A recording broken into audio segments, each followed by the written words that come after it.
Hey everyone. Well, we're in the last quarter of 2022. This is the time of the year I always set goals and made plans for the following year, so don't wait.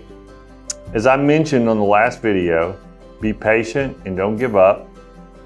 Check your ego at the door and pay attention to what more successful agents than you are doing, and be respectful to people even if they aren't your clients at that moment.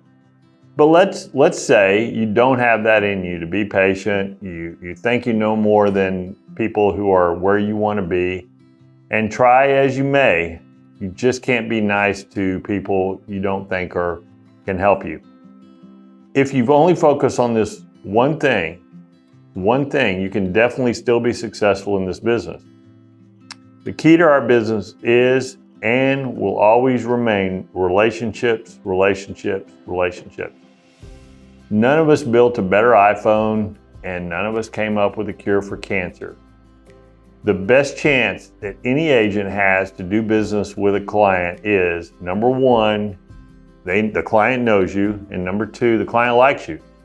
People prefer to do business with people they like, and no matter how many latest and greatest technology ideas come into the world, the fundamental way my business was built in the 80s and 90s, relationships won't change. Let's take an example. I've heard over the years from friends of mine in the business that they are at a big disadvantage versus the Franklin team due to its production and name recognition.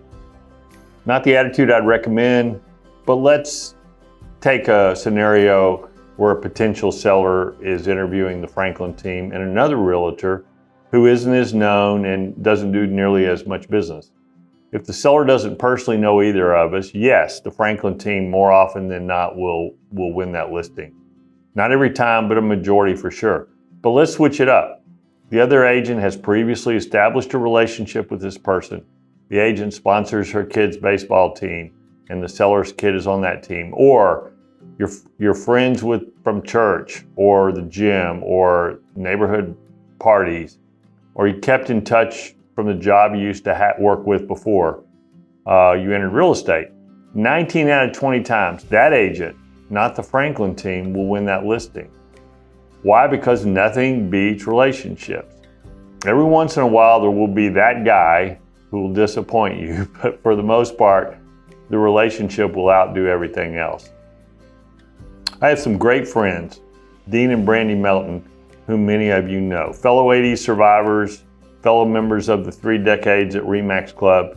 They run an exceptionally successful small team in the Woodlands whose annual production exceeds $50 million. Over 99% of anyone watching this would be ecstatic with that kind of production. And a bunch of the few teams who do more production than that would be ecstatic netting as much income as they do. They're extremely lean. Dean and Brandy work exclusively in the Woodlands, and they pretty much do it all on personal relationships and referrals from those relationships. They're involved in the community and in their church and in worthy causes, and they know everyone. Earlier this year, Dean and I played golf at their country club in the Woodlands. Every person we passed, from the guys that checked us in to the marshal to practically every person on the course we crossed paths with, knew Dean, and he knew all their names and all about their family. It was really a pleasure to observe. If you knew how well liked and respected they are, it would be easy to see why they kill it year after year. I don't think I was probably as good at this aspect as they were, but building relationships is the number one way I built my core business. So remember what I said about me not being afraid to reach out to people for advice? If you ever have any questions about some of the things I did daily to build my spirit, just message me and I'll call you back. One of the things I did was I created a system for reaching out to people. Whether it be friends or clients, I consider to be in my top 50 of my sphere. And of course, as time went on, that sphere grew and enlarged. I enlarged it to 100 and then 200 and so on. I made a conscious effort to spending 5 days a week reaching out to those in my sphere.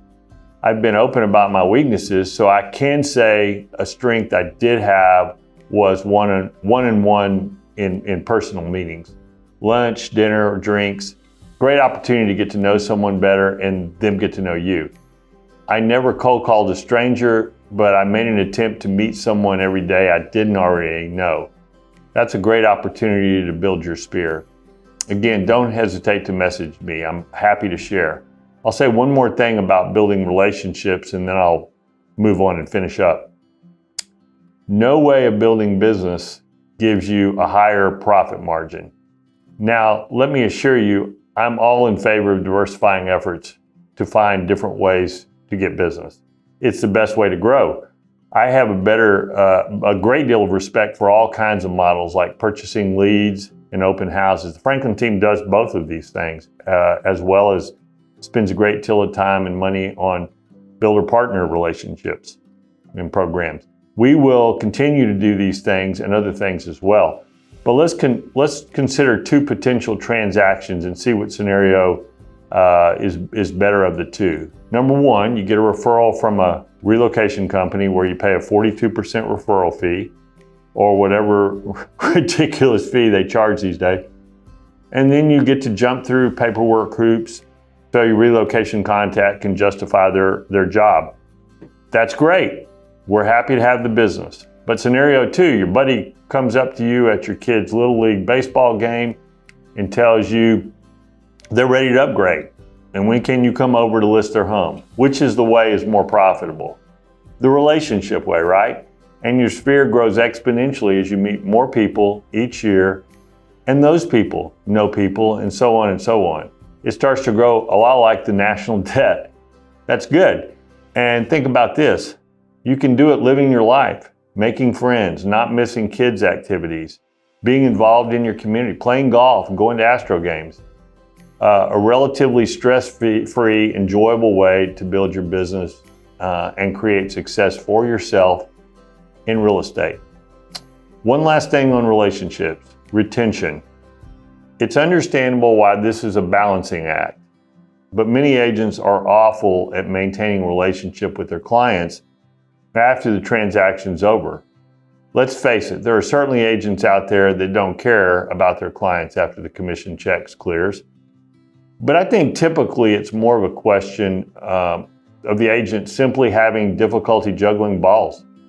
We all want and need business now, and the client who just closed isn't likely to move for some time. It's human nature to put them on a back burner and move to the next thing. Don't do it. If you did your job properly, you likely have relationship momentum, political capital. Handle it correctly, stay in touch. You're likely to see referrals and future business from them. Forget about them if you choose, but don't be mad later when you see a sign in the yard that doesn't belong to you.